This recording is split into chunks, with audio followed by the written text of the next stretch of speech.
আমারে এক লোক জিজ্ঞাসা করে হাত কোথায় বাঁধবেন, আমি বললাম হাত আপাতত কপালে বাঁধবেন, এইভাবে এমনি কপালে বাঁধবেন।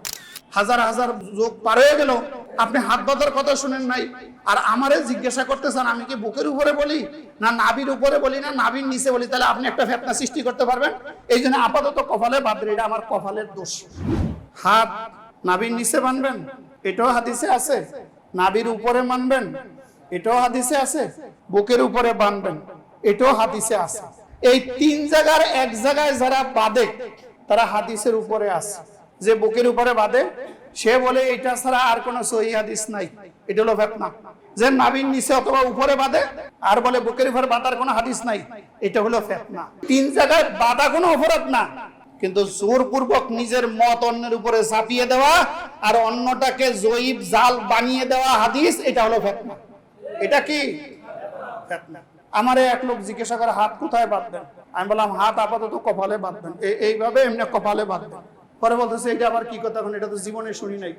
আমি বললাম ভাই, এই হাত বাঁধা আদম আলাইহিস সালাম থেকে শুরু হইলো, মুহাম্মদ সাল্লাল্লাহু আলাইহি ওয়াসাল্লাম শিক্ষা দিল, হাজার হাজার যোগ পার হয়ে গেল, আপনি হাত বাঁধার কথা শুনেন নাই, আর আমারে জিজ্ঞাসা করতেছেন আমি কি বুকের উপরে বলি না নাভির উপরে বলি না নাভির নিচে বলি, তাহলে আপনি একটা ফিতনা সৃষ্টি করতে পারবেন।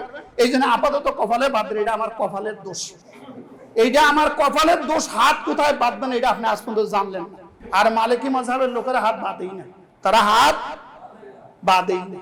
মক্কা শরীফে যারা গেছেন দেখছেন না, এই হাজী সাহেবরা দেখছেন না আপনারা, কিছু লোক হাত বাঁধে না। ও মুসলমানেরা, ফিতনা এইভাবে সমাজে সৃষ্টি হয়, ঠিক না বেটি? ইখতিলাফ, মত পার্থক্য, এটা কোনো অপরাধ না, কিন্তু ইফতিরাক, মতবিরোধ, এটা হলো ভয়ঙ্কর। মত পার্থক্য কি? ধরেন আমাদের একজন ভাই বাজার থেকে একটা ইলিশ মাছ কিনে আনছে, তার 3 ছেলে।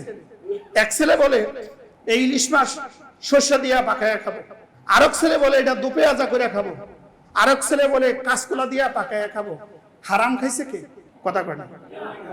সর্ষে দিয়া ইলিশ মাছ খাওয়া কি হারাম? কাঁচকলা দিয়া খাওয়া, দুপে আজা দিয়া খাওয়া, নাভির নিচে হাত বাঁধা, নাভির উপরে বাঁধা, বুকের উপরে বাঁধা, এই তিনটাই হালাল, তিনটাই হাদিসে আছে। একটা বানলেই তো হইল, ঠিক না বেটি?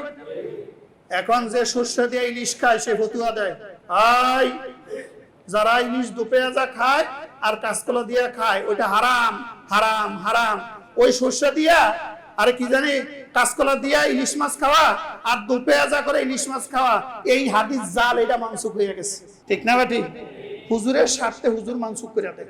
আল্লাহ তাআলা আমাদেরকে এই ফিতনা ফাসাদ থেকে, নতুন নতুন কথার ডেলিভারি থেকে সতর্কতার সাথে বেঁচে থাকার তৌফিক দান করো। ফিতনা ফাসাদ বাদ দিয়ে আমাদেরকে সঠিকভাবে কোরআন সুন্নাহ অনুযায়ী আমল করার তৌফিক দান করো। ওয়া মা তৌফিক ইল্লা বিল্লাহ। আসসালামু আলাইকুম ওয়া রাহমাতুল্লাহ।